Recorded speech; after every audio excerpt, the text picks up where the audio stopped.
Hi ma'am, video thagadabsu kuire ngasidi DIY da akhoi manakta tutu birthday cake macha ama leiba lakpane. Thakaw slow.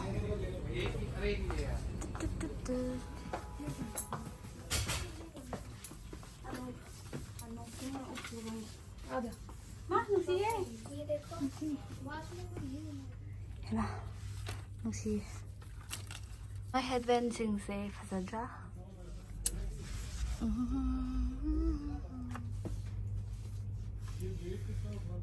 Ting ting ting. Shidi laini ko aina soidana. Fazar ka. Chi lang buje fazar so khang. Chi ju phadi phase. Gre ga jaune. Ting ting. Chi ju phase shidi. Ha. Fazai masana. Ado fazar so khang pamde. Ai pamninge ba. Ai sima ju ju phadune. Ai sikumbaje pam. Sis fazadra. Fazadi kaino mal. Ai nailgi hampage. DIY se chatbaga oiroi paroi daba pot ngaktaneba aina layer laktuse. Ado ngasidi maman yam tangdaba angangi gift macha amtang aina layer ni. Paisa yam paitre.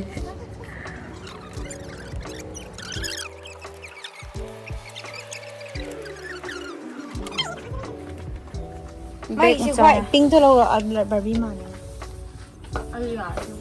Barbie ne do kaino ta.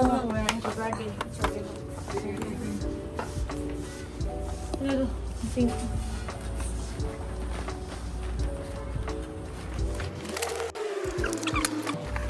Na pare ko. Paneer ni ko maya. Paneer fried.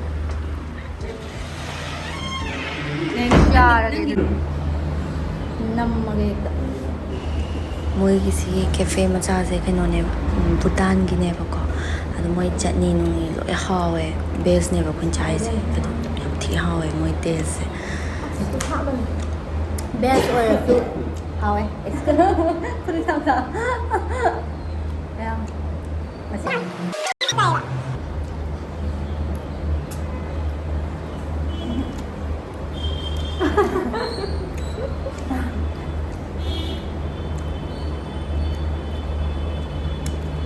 Pwede ba mo na best? How ito? How do you so so? You can do it now.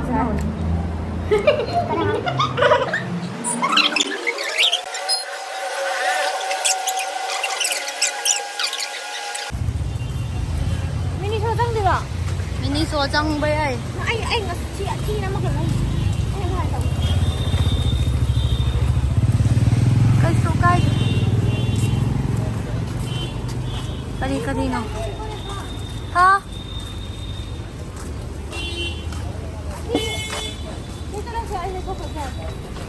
bye si kai se lai pen bag se ko yam nusi bane pen ko ara nu pi ga amala ga ne unicorn ga yam man jam tang da ba ado tu harar ni maju si su chap manare na loina ado si bracelet si su ne tu do ma yam pam bane si gumba se ado pen kinu si su si bag khayara ga si nga sai gi to si sam nusi bane ma do haji manipur ta tha gi dini ba my birthday gi the video call to sin gay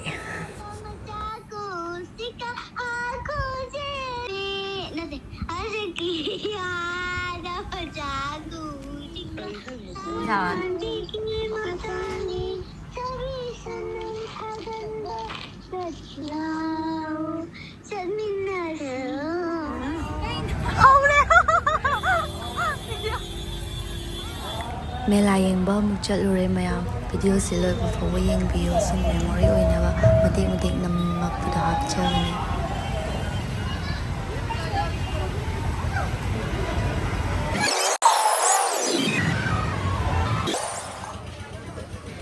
marigol round tongbadasu mo ado video se kananom ta nambirati thagadamne ba aido ya trei thanda kamai namda khangtre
ꯕꯟꯖꯥꯔꯥꯒꯤ ꯑꯗꯨꯅꯤ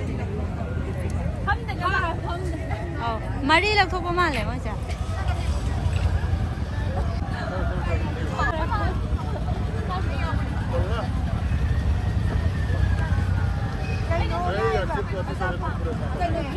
juice among layro.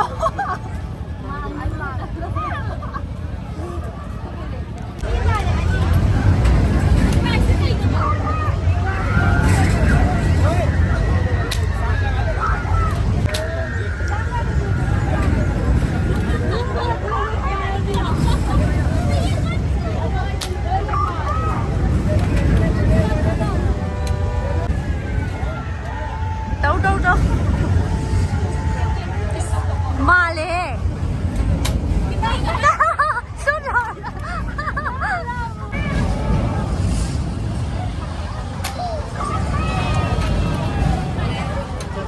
Kaya surage.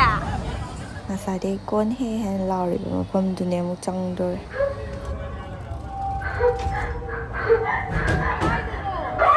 Kaino to?